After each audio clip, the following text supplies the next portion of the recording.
Hello दोस्तों, स्वागत है आप सबका हमारे यूट्यूब चैनल पर। दोस्तों, इस वीडियो हम लेकर आए आप सभी के लिए क्लास 10th वालों के लिए सेकेंडरी स्कूल एग्जामिनेशन 2021 एनुअल के लिए साइंस विषय का दोस्तों यहाँ पे विज्ञान का काफ़ी इंपॉर्टेंट ऑब्जेक्टिव मॉडल सेट को इसमें हम लोग टोटल 80 क्वेश्चन देखने वाले हैं दोस्तों, जो आप लोग को ऑब्जेक्टिव पैटर्न पे रहने वाले हैं। तो वीडियो को लास्ट तक जरूर देखिएगा दोस्तों। अगर आप भी क्लास 10th के छात्र हैं और आने वाले बोर्ड परीक्षा में दोस्तों शामिल होना चाह रहे हैं तो इस वीडियो को लास्ट तक जरूर देखिएगा, काफ़ी इंपॉर्टेंट है दोस्तों। और ये सभी इंटरनेट पे जारी मॉडल पेपर का सॉल्यूशन मैं आप लोग को बता रहा हूँ, जो आप लोग को यहाँ से डायरेक्ट क्वेश्चन देखने को मिलते हैं। ठीक है, तो अगर आप भी क्लास 10th के छात्र हैं दोस्तों तो इस चैनल को जरूर सब्सक्राइब कर लीजिएगा, ताकि जैसे ही नया वीडियो लेकर आऊँगा आप लोग के एग्जाम को लेकर कोई भी सब्जेक्ट का, तो आप लोग को नोटिफिकेशन जो है मिलता रहेगा। ठीक है, और बेल आइकन को प्रेस कर दीजिएगा। वीडियो पसंद आता है तो सभी छात्र लाइक जरूर करना दोस्तों, और शेयर भी कर दीजिएगा।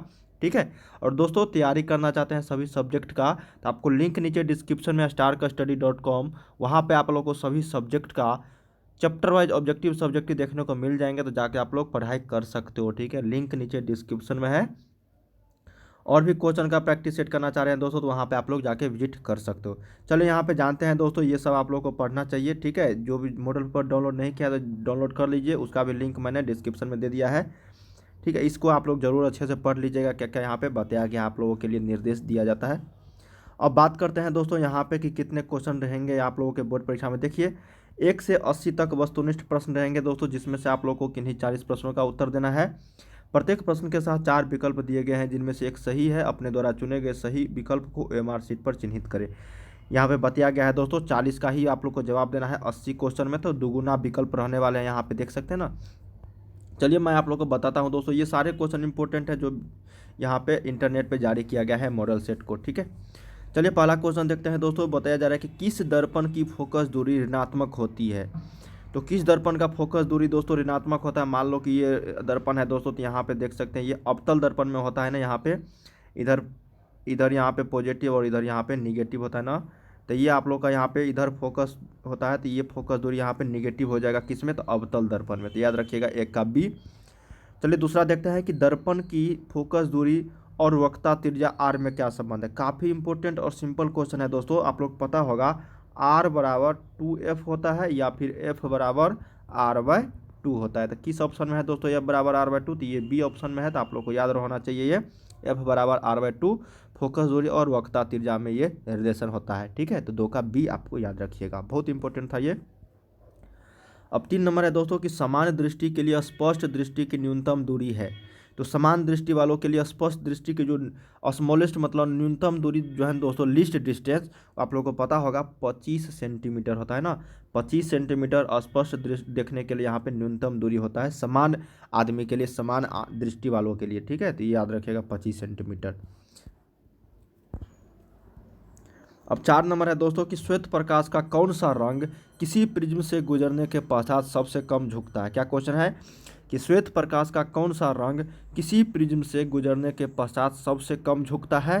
तो वो आपका होता है यहाँ पे लाल रंग का। ठीक है, क्योंकि यहाँ पे लाल रंग जो है ना, आप लोग को पता होगा दोस्तों, यहाँ पे मैं आप लोग को बता देता हूँ।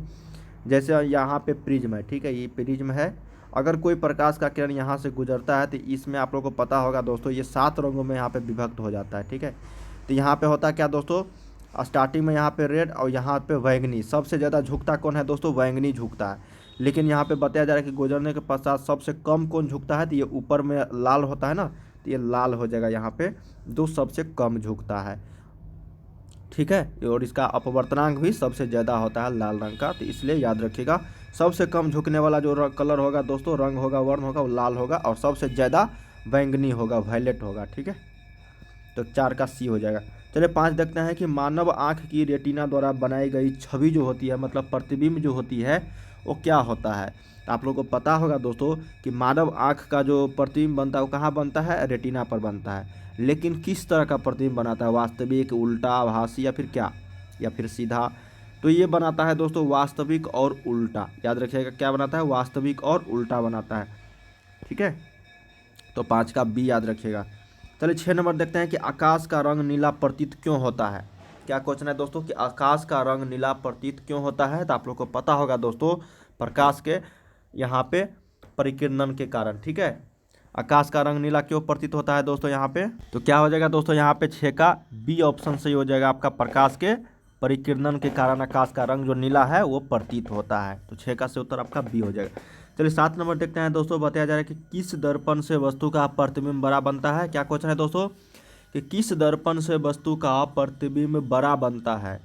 समतल दर्पण हो गया, अवतल दर्पण हो गया, उत्तल दर्पण। उत्तल दर्पण में तो बनता नहीं है दोस्तों, क्योंकि उत्तल दर्पण जो है गाड़ी में लगाया जाता है बस दृश्य को देखने के लिए, तो उसमें तो छोटा छोटा प्रतिबिंब बनता है। अब यहाँ पे अवतल दर्पण की, समतल दर्पण की बात करें तो समतल दर्पण में होता क्या है दोस्तों, यहाँ पे जैसे कोई वस्तु है तो उसका कम से कम आधी होनी चाहिए, तब जाके वो पूरा इमेज दिखेगा। लेकिन अवतल दर्पण में होता क्या है दोस्तों, जो दाढ़ी बनाने के लिए जो सैलून में उपयोग होता है वो अवतल दर्पण का ही उपयोग किया जाता है, क्योंकि उसमें बड़ा बड़ा प्रतिबिंब बनता है। ठीक है, तो याद रखिएगा यहाँ पे 7 का बी हो जाएगा अवतल दर्पण। ये किस दर्पण से वस्तु का प्रतिबिंब बड़ा बनता है, तो ये आपका अवतल दर्पण में बनता है, तो याद रखिएगा 7 का बी। चलिए 8 देखते हैं दोस्तों कि निम्नलिखित में से कौन सा लेंस निकट दृष्टि दोष को ठीक करने के लिए उपयोग किया जाता है। बहुत सिंपल क्वेश्चन है दोस्तों, दूर दृष्टि और निकट दृष्टि, ये तो आप लोग को याद होना ही चाहिए दोस्तों सभी छात्रों को। तो निकट दृष्टि दोष पूछा जा रहा है, तो ये आपको यहाँ पे हो जाएगा अवतल लेंस। क्या हो जाएगा दोस्तों, अवतल लेंस हो जाएगा। तो 8 का से उत्तर आपका सी यहाँ पे हो जाएगा। चलिए 9 नंबर देखते हैं दोस्तों कि निम्नलिखित में से कौन उपकरण विद्युत धारा की उपस्थिति दर्शाता है। क्या क्वेश्चन है दोस्तों कि निम्नलिखित में से कौन उपकरण विद्युत धारा की उपस्थिति दर्शाता है, मतलब विद्युत धारा यहाँ पे मापते हैं।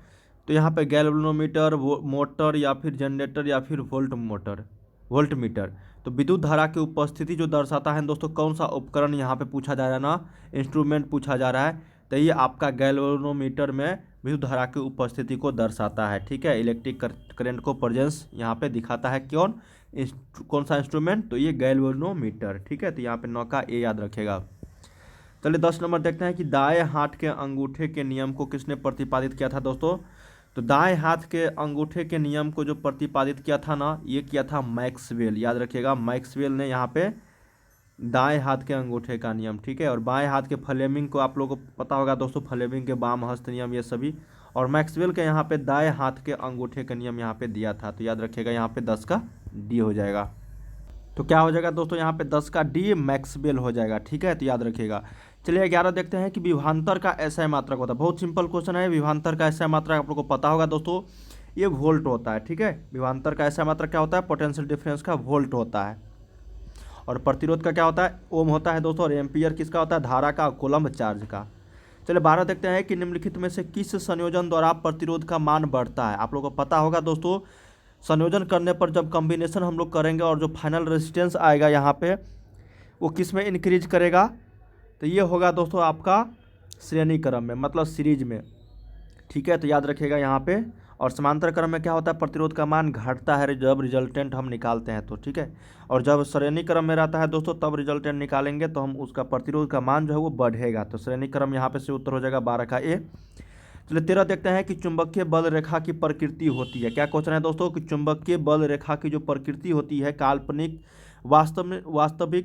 वास्तविक एवं काल्पनिक दोनों, या फिर इनमें से कोई नहीं। तो चुंबकीय बल रेखा की जो प्रकृति होती है दोस्तों, वो काल्पनिक होती है, वर्चुअल होती है। तो याद रखिएगा यहाँ पे आभासी होती है। 13 का ए। चलिए 14 देखते हैं दोस्तों कि 1 किलोवाट घंटा किसके बराबर होता है। काफ़ी बार ये क्वेश्चन देखने को मिलेंगे दोस्तों, 1 किलोवाट घंटा। तो आप लोग याद कर लीजिए दोस्तों, 3.6 गुने 10 के पावर 6 जूल हो जाएगा। यहाँ पे सी ऑप्शन आपका सी हो जाए दोस्तों, 3.6 गुने 10 के पावर 6 जूल 1 किलोवाट घंटा बराबर होता है। चलिए नेक्स्ट क्वेश्चन देखते हैं हम लोग यहाँ पे दोस्तों कि नवीकरणीय ऊर्जा का स्रोत क्या है। तो नवीकरणीय ऊर्जा का जो स्रोत है दोस्तों, इसका मतलब होता है कि हम ऐसा कौन सा चीज़ है जिसको हम बार बार प्रयोग में ला सकते हैं दोस्तों, जो खत्म ना हो। वो सौर ऊर्जा है दोस्तों, और नाभिकीय ऊर्जा ये सभी कोयले से प्राप्त ऊर्जा, जिसको एक बार खत्म करने के बाद लाखों करोड़ों वर्ष लग जाते हैं बनने में। लेकिन सौर ऊर्जा तो ऐसा नहीं है दोस्तों, हम लोग को डेली मिल रहा है और मिलता ही रहेगा। तो ये आपका यहाँ पे सौर ऊर्जा हो जाएगा। ठीक है, नवीकरणीय ऊर्जा का स्रोत।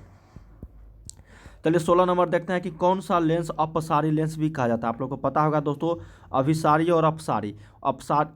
अपसारी जो है यहाँ पे अवतल लेंस को बोलते हैं, और अगर अभिसारी रहता तो ये उत्तल लेंस हो जाता। लेकिन यहाँ पे अपसारी है तो ये अवतल लेंस हो जाएगा। तो से उत्तर यहाँ पे 16 का ए हो जाएगा। चलिए 17 देखते हैं कि प्रकाश का प्राथमिक वर्ण कौन है। तो आप लोगों को पता होगा दोस्तों, प्राथमिक और द्वितीयक, प्राइमरी कलर और सेकेंडरी कलर। तो प्राइमरी कलर की अगर बात करें दोस्तों, तो ये आपका होता है RBG और उसके बाद सेकेंडरी कलर में होता है आपका MCY। इसका मतलब होता है दोस्तों रेड ब्लू ग्रीन, तो रेड भी है, ब्लू भी है, ग्रीन भी है, इसका मतलब उपरोक्त सभी हो जाएगा ये। अगर यही रहता दोस्तों आपका सेकेंडरी कलर तो यहाँ पे मैजेंटा, सियान और यहाँ पे येलो हो जाता, ठीक है। लेकिन यहाँ पे प्राथमिक पूछा जा रहा है ना, तो ये आपको उपरोक्त सभी मारना है, तो सही उत्तर यहाँ पे 17 का डी हो जाएगा। चलिए 18 देखते हैं कि निम्नलिखित में से कौन नेत्र का रंगीन बाग होता है। दोस्तों क्या क्वेश्चन है कि निम्नलिखित में से कौन नेत्र का रंगीन बाग होता है, कॉर्निया, पुपिल, रेटिना या फिर आइरिस। तो मानव नेत्र जो है दोस्तों, मानव आँख, अपना लोग का आँख, जिसमें रंगीन भाग जो होता है दोस्तों, रंगीन भाग उसको हम लोग क्या बोलते हैं, उसको आइरिस बोलते हैं, ठीक है। तो याद रखिएगा यहाँ पे 18 का डी। चलो 19 देखते हैं दोस्तों कि 1 HP बराबर, 1 हॉर्स पावर बराबर कितना होता है दोस्तों, आप लोग को पता होगा 746 वाट के बराबर होता है 1 HP बराबर। बहुत इंपॉर्टेंट क्वेश्चन है दोस्तों, 1 HP बराबर कितना होता है, 746 वाट के बराबर। बहुत सिंपल और इम्पोर्टेंट क्वेश्चन हो, इसका ए याद रखिए। चलिए 20 देखते हैं कि विशालक शीशा मैग्नीफाइंग ग्लास होता है। क्या क्वेश्चन है दोस्तों, विशालक शीशा मैग्नीफाइंग ग्लास जो होता है, अवतल लेंस, उत्तल लेंस, अवतल दर्पण या फिर उत्तल दर्पण। तो मैग्नीफाइंग जो ग्लास होता है दोस्तों, ये होता है आपका उत्तल लेंस। क्या होता है, कन्वेक्स लेंस, उत्तल लेंस, तो याद रखिएगा यहाँ पे। चलिए यहाँ पे 21 देखते हैं कि जब किसी चालक तार से विद्युत धारा प्रभावित होती है तो गतिशील जो कण होता है दोस्तों, कौन क्या होता है। जब किसी चालक तार से, मेटल कंडक्टर से यहाँ पे दोस्तों करंट, इलेक्ट्रिक करंट को हम अगर फॉलो करते हैं, प्रभावित करते हैं, तो उसमें जो गतिशील जो कण होता है दोस्तों, आपका इलेक्ट्रॉन होता है। आप लोग को पता होगा दोस्तों कि इलेक्ट्रॉन दौड़ता है ना, किसी भी तार में, मेटल में हम देते हैं इलेक्ट्रिक करंट, तो क्या प्रभावित होता है दोस्तों, उसमें इलेक्ट्रॉन गति करता है, ठीक है।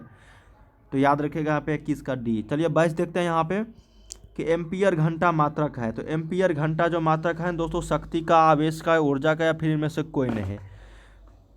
तो एम्पियर घंटा, ठीक है, मतलब एम्पियर आवर या फिर एम्पियर सेकेंड, ये आवेश का है दोस्तों, ठीक है, आवेश का। तो याद रखिएगा यहाँ पे 22 का से उत्तर आपका बी हो जाएगा, चार्ज का ये मात्रक है एम्पियर घंटा, ठीक है। नेक्स्ट है दोस्तों यहाँ पे कि निम्नलिखित में से कौन सा मात्रक वाट के बराबर है। तो 1 वाट बराबर यहाँ पे पूछा जा रहा है ना, तो ये जूल पर सेकेंड होता है दोस्तों। तो याद रखिएगा यहाँ पे 1 वाट बराबर क्या होता है, 1 जूल पर सेकेंड, ठीक है। यहाँ से 1 से 1 हटा देता है तो ये वाट बराबर जूल पर सेकेंड बच जाता है सिर्फ। तो ये आप लोग को याद रखिएगा, तो इसका ए हो जाएगा। चलिए 24 देखते हैं कि विद्युत धारा का मात्रक होता है। तो विद्युत धारा का मात्रक काफ़ी बार मैंने आप लोगों को बताया भी है, इस वीडियो में भी। एम्पियर होता है ना, इलेक्ट्रिक करंट का मात्रक क्या होता है, एम्पियर में मापते हैं हम लोग। चलिए नेक्स्ट क्वेश्चन देखते हैं कि ग्लोबल वार्मिंग के लिए उत्तरदायी गैस कौन है। तो ग्लोबल वार्मिंग के लिए उत्तरदायी गैस जो है दोस्तों, O2, NH3, CO2 या फिर N2। तो ग्लोबल वार्मिंग के लिए उत्तरदायी गैस जो है दोस्तों, ये आप लोग को यहाँ पे CO2 हो जाएगा। तो याद रखिएगा यहाँ पे 25 का सी। चलिए यहाँ पे 26 देखते हैं, और ये सभी दोस्तों पूछा जा रहा है ना, ग्लोबल वार्मिंग के लिए उत्तरदायी गैस, तो ये CO2 कार्बन डाइऑक्साइड जो है काफ़ी खतरनाक है दोस्तों ग्लोबल वार्मिंग के लिए, तो ये याद रखिएगा। 26 देखते हैं कि मनुष्य में, मतलब शरीर में भोजन का पचना किस प्रकार की अभिक्रिया है। तो शरीर में भोजन का जो पचना अब एक अभिक्रिया यहाँ पे है दोस्तों, वो उपचयन है, ऑक्सीडेशन है। तो याद रखिएगा 26 का ये। चलिए 27 देखते हैं कि कली चूना पर जब जल डाला जाता है तब अभिक्रिया होती है। जब कली चूना पर जल डाला जाता है दोस्तों, तब वो कौन सा अभिक्रिया होती है, ऊष्माक्षेपी अभिक्रिया या फिर ऊष्माशोषी या फिर विस्फोटक या फिर इनमें से कोई नहीं। तो ये होता है आपका ऊष्माक्षेपी, ठीक है। एक्सोथर्मिक यहाँ पे अभिक्रिया होता है दोस्तों। तो याद रखिएगा 27 का ए। चलिए 28 देखते हैं कि निम्नलिखित में से कौन सबसे अधिक अभिक्रियाशील है। क्या क्वेश्चन है कि निम्नलिखित में से कौन सबसे अधिक अभिक्रियाशील है। देखिए ये क्वेश्चन काफ़ी बार रिपीटेड क्वेश्चन है दोस्तों, अभिक्रियाशील वाला पूछा जाता है। तो आप लोग को याद रखिएगा Cu, कॉपर जो होता है दोस्तों सबसे अधिक अभिक्रियाशील है यहाँ पे। तो याद रखिएगा यहाँ पे 28 का क्या हो जाएगा, ए हो जाएगा। तो दोस्तों यहाँ पे क्या हो जाएगा, 28 का सबसे अधिक अभिक्रियाशील कॉपर हो जाएगा, ठीक है, न कि Ag, Au ये सभी नहीं होगा, यहाँ पे ऑप्शन के हिसाब से कॉपर होगा। चलिए याद रखिएगा। 29 है दोस्तों, चूना जल का रासायनिक सूत्र क्या है। तो चूना जल का आप लोग को पता ही होगा दोस्तों, जो यहाँ पे chemical formula of lime water है चूना जल का। बहुत बार ये क्वेश्चन देखने को मिलेंगे दोस्तों। Ca क्या होता है, OH का होल 2 होता है। क्या होता है, CaOH का होल 2, डी ऑप्शन आपका सही है यहाँ पे। चलिए 30 देखते हैं कि कोई विलयन जब लाल लिटमस पत्र को नीला कर देता है तो उसका pH मान क्या होता है। देखिए दोस्तों, 3 ऑप्शन आप लोगों को यहाँ पे बताया गया है कि 11 और 10, ए और बी दोनों। देखिए, लाल लिटमस पत्र को जब नीला कर देता है तो वो अम्ल होता है। और आप लोग को जब पीएच मान का मैं आप लोग को ट्रिक बता देता हूँ दोस्तों, एक भी क्वेश्चन आप लोगों से मिस नहीं होगा। अगर किसी भी मतलब चीज़ का पीएच मान अगर पूछता है आप लोगों से, तो 3 ऑप्शन जो होगा 4 ऑप्शन में से 7 से बड़ा या फिर 7 से कम होगा, और एक ऑप्शन जो होगा जो डिफरेंट होगा 7 से कम या फिर 7 से बड़ा। 3 ऑप्शन होगा 7 से बड़ा या फिर 7 से कम, और एक ऑप्शन होगा 7 से कम या फिर 7 से बड़ा। तो कोई विलयन लाल लिटमस पत्र को नीला कर देता है, उसका पीएच मान जो होगा, देखिए दोस्तों, ये अम्ल होता है। ठीक है, तो अम्ल कौन सा होता है दोस्तों? जो 7 से अधिक मान पीएच होता है वो अम्ल कहलाता है। तो यहाँ पे 11 है, 10 है, तो ये दोनों हो जाएगा यहाँ पे, तो ए और बी दोनों। ठीक है, तो यहाँ पे क्या हो जाएगा? 30 का डी हो जाएगा। यहाँ पे लाल लिटमस पत्र को वो नीला कर देता है, तो याद रखिएगा 30 का डी। चलिए 31 देखते हैं कि एल्काइन में कार्बन कार्बन के बीच कितने सहसंयोजक बंधन होते हैं दोस्तों। क्या क्वेश्चन है कि एल्काइन में कार्बन कार्बन के बीच कितने सहसंयोजक बंधन होते हैं? तो 1 2 3 4। तो ये होते हैं आपका दोस्तों 3 होते हैं। एल्काइन में कार्बन कार्बन के बीच कितने? 3 होते हैं। चलिए यहाँ पे 32 देखते हैं कि ग्लूकोज का आणविक सूत्र होता है। तो ग्लूकोज का जो आणविक सूत्र है दोस्तों, वो आप लोग को बताना है। तो C6H12O6 होता है। क्या होता है दोस्तों ग्लूकोज का? C6H12O6। चलिए यहाँ पे उच्च वसीय अम्लों के सोडियम लवण कहलाते हैं। क्या क्वेश्चन है कि उच्च वसीय अम्लों के सोडियम जो लवण कहलाते हैं ना, वो साबुन कहलाते हैं यहाँ पे। ठीक है, सोप। तो याद रखिएगा 33 का ए। 34 है दोस्तों कि CHO अभिक्रियाशील मूलक को क्या बोलते हैं? ये अभिक्रिया फंक्शनल ग्रुप है दोस्तों CHO। जैसे OH होता है ना, उसी तरह से यहाँ पे काफ़ी सारे फंक्शनल ग्रुप है आप लोगों के बुक में, तो आप याद रखिए, एक ना एक क्वेश्चन आप लोगों को पूछेगा ही उससे। तो ये एल्डिहाइड ग्रुप का है दोस्तों, एल्डिहाइड अभिक्रियाशील मूलक फंक्शनल ग्रुप का है CHO। तो याद रखिएगा 34 का ए। चलिए 35 देखते हैं कि आवर्त सारणी के किसी आवर्त में बाएं से दाएं जाने पर तत्वों की परमाणु जो त्रिज्या होती है, परमाणु त्रिज्या की बात हो रही है दोस्तों। क्या क्वेश्चन है कि आवर्त सारणी के किसी आवर्त में, टोटल 7 आवर्त हैं दोस्तों, तो किसी भी आवर्त की बात हो रही है कि बाएं से अगर हम दाएं जाएंगे, मतलब बाएं से इधर जाएंगे हम दाएं, तो तत्वों की जो परमाणु जो त्रिज्या होगी वो क्या होगी? तो वो घटेगी दोस्तों। क्या होगा? डिक्रीज होगा। तो याद रखिएगा 35 का ए हो जाएगा। चलिए 36 देखते हैं कि निम्नलिखित में से तत्वों को उनके अधातु गुण के आधार पर, मतलब अनुसार, बढ़ते क्रम में सजाए। बढ़ते क्रम मतलब जिसका अधातु गुण सबसे कम है उसको पहले रखना है, जो जिसका ज़्यादा है उसको बाद में रखना है। तो यहाँ पे क्या है दोस्तों? लिथियम है, ऑक्सीजन, कार्बन, बेरिलियम यहाँ पे, और यहाँ पे फ्लोरीन है। ठीक है, तो आप लोग को यहाँ पे अधातु गुण के अनुसार बढ़ते क्रम में सजाना है। तो सबसे कम जो होता है दोस्तों उसको अधातु गुण यहाँ पे इस ऑप्शन में, इस जितने भी यहाँ पे एलिमेंट दिए गए हैं उसमें सबसे कम होता है आपका लिथियम का दोस्तों यहाँ पे।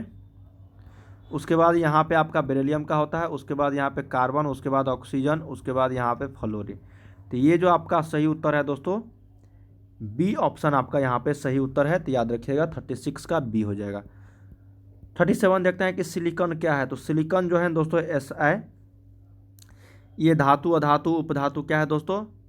तो ये आपका यहाँ पे उपधातु है, मतलब मेटेलॉइड है। ठीक है, सिलिकॉन, एंटीमनी, ये सभी उपधातु है, काफ़ी सारे उपधातु है। तो आप लोग याद रखिएगा, काफ़ी बार ये क्वेश्चन पूछे जाते हैं दोस्तों आप लोगों के बोर्ड परीक्षा में।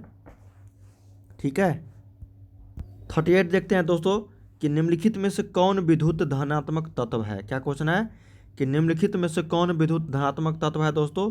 तो ये आप लोग को पता ही होगा, यहाँ पे सोडियम जो होता है Na+, यहाँ पे ये आपका विद्युत धनात्मक तत्व है। ठीक है, तो सोडियम यहाँ पे हो जाएगा।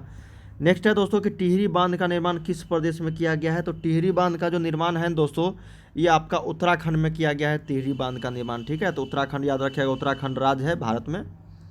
चलिए 40 देखते हैं कि निम्नलिखित में से किस धातु को केरोसिन में डुबो कर रखते हैं। बहुत सिंपल, सोडियम। सोडियम हो जाएगा यहाँ पे, सोडियम Na, जिसको हम लोग केरोसिन में डुबो कर भी रख सकते हैं, क्योंकि इसका अभिक्रियाशील जो है, अभिक्रियाशीलता जो है सबसे ज़्यादा होता है दोस्तों। चलिए 41 देखते हैं कि अपमार्जक से बनाए जाते हैं। क्या क्वेश्चन है दोस्तों? अपमार्जक से बनाए जाते हैं Surf Excel, shampoo, easy Surf या फिर सभी। तो ये सभी हो जाएगा। तो सही उत्तर यहाँ पे 41 का क्या हो जाएगा? उपरोक्त सभी, all of the above. Surf Excel भी बनाए जा सकते हैं, शैम्पू, इजी सर्फ सभी तरह के अपमार्जक से बनाए जाते हैं। सभी तरह के यहाँ पे ब्यूटी सोप, सर्फ एक्सल हो गया, इजी सर्फ हो गया, सभी तरह के अपमार्जक से बनाए जाते हैं दोस्तों, डिटर्जेंट से। ये ऑल ऑफ द एबव। चलिए 42 देखते हैं। टोटल 50 क्वेश्चन हम लोग देखते हैं दोस्तों। सौर सेल में किसका उपयोग होता है? तो सौर सेल में जो उपयोग होता है दोस्तों वो आपका सिलिकॉन का उपयोग होता है, जो मेटेलॉइड है, मतलब उपधातु है। निम्नलिखित में से किसका उपयोग खाना बनाने वाले ईंधन में नहीं होता? Compressed natural gas, LPG, biogas या फिर कोयला? तो सीएनजी मतलब कंप्रेस्ड नेचुरल गैस जो होता है दोस्तों, ये खाना बनाने के उपयोग ईंधन में नहीं होता। ये गाड़ी चलता है दोस्तों, इससे बहुत बहुत बहुत बड़ा बड़ा गाड़ी सब। ये सीएनजी अलग गैस हो गया, यहाँ पे अलग ईंधन हो गया। लेकिन लिक्विड पेट्रोलियम गैस, यहाँ पे बायोगैस, ये कोयला, इन सभी से हम लोग खाना पका सकते हैं, लेकिन सीएनजी से हम लोग खाना नहीं पका सकते हैं। ठीक है, तो याद रखिएगा 43 का ए। चलिए 44 देखते हैं कि 2Cu प्लस O2 2CuO, मतलब यहाँ पे 2 परमाणु यहाँ पे Cu का है कॉपर का, और 2 यहाँ पे ऑक्सीजन अणु का है, मतलब 2 अणु ऑक्सीजन। उसके बाद यहाँ पे 2CO बैलेंस है दोस्तों, ऑक्सीकरण है या फिर अपघटन है या फिर उदासीनीकरण या फिर विस्थापन है। देखिए जब बैलेंस्ड, यहाँ पे बैलेंस्ड है दोनों तरह से, और ये मिल के यहाँ पे कॉपर और ऑक्सीजन मिलके कॉपर ऑक्साइड बनाया है, ठीक ना। तो ये जो होता है दोस्तों आपका ऑक्सीकरण, मतलब ऑक्सीडेशन होता है। ठीक है, ऑक्सीडेशन अभिक्रिया है ये, तो याद रखिएगा 44 का ए हो जाएगा। चलिए 45 है कि निम्नलिखित में से कौन सा समीकरण संतुलन नहीं है, बैलेंस नहीं है? बहुत सिंपल क्वेश्चन, बताओ दोस्तों। H2 plus Cl2 2HCl balance है। PbNO3 का whole 2 PbO plus NO2 plus O2।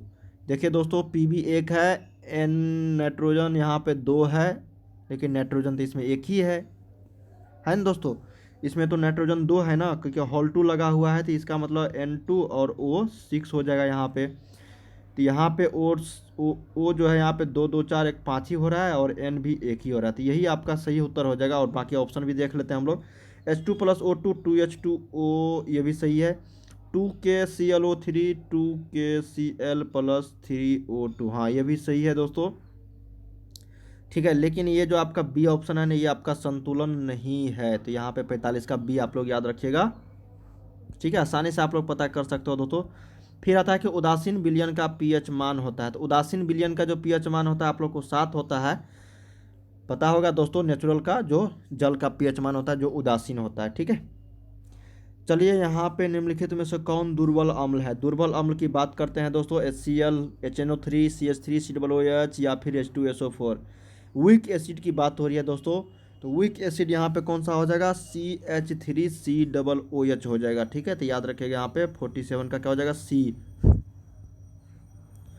48 देखते हैं कि क्रायोलाइट अयस्क है। तो क्रायोलाइट जो अयस्क है तांबा का, लोहा का, मैग्नीशियम का, फिर एल्युमिनियम का।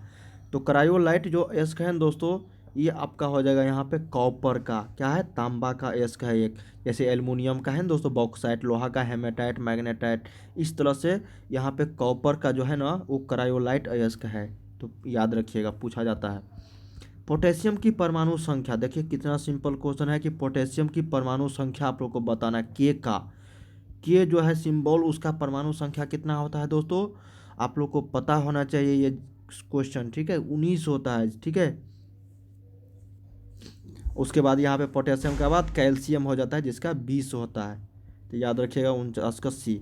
चलिए नेक्स्ट क्वेश्चन देखते हैं, लास्ट क्वेश्चन। इसके बाद हम लोग अगले पार्ट में देखेंगे 51 से क्वेश्चन, क्योंकि टोटल 80 क्वेश्चन था। फॉर्मिक अम्ल का आयुर्वेदिक नेम क्या है? तो फॉर्मिक अम्ल का आयुर्वेदिक नेम जो है दोस्तों वो आपका मेथेनोइक अम्ल है। तो याद रखिएगा 50 का ए। HCOOH का आयुर्वेदिक नेम अगर पूछा जाए तो मेथेनोइक अम्ल आप लोग को लगाना है। तो 50 का ए सही उत्तर हो जाएगा। उम्मीद करते हैं दोस्तों इस वीडियो के माध्यम से आप लोग को काफ़ी सारी जानकारी मिला होगा, और इसी तरह के आप लोग के बोर्ड परीक्षा में क्वेश्चन रहते हैं क्लास 10th वालों के लिए, बहुत सिंपल क्वेश्चन रहते हैं दोस्तों। तो आप लोग को घबराना नहीं है, अच्छे से तैयारी कीजिए, और काफ़ी सारे क्वेश्चन मैं आप लोग को यहाँ पे तैयारी करवा दूंगा। अब से यहाँ पे रेगुलर वीडियो आप लोग को देखने को मिलेंगे। चैनल को सब्सक्राइब कर लीजिएगा दोस्तों, और वीडियो को लाइक करके शेयर भी कर दीजिएगा। ठीक है, मिलते हैं नेक्स्ट वीडियो में। वीडियो को लाइक ज़रूर करना।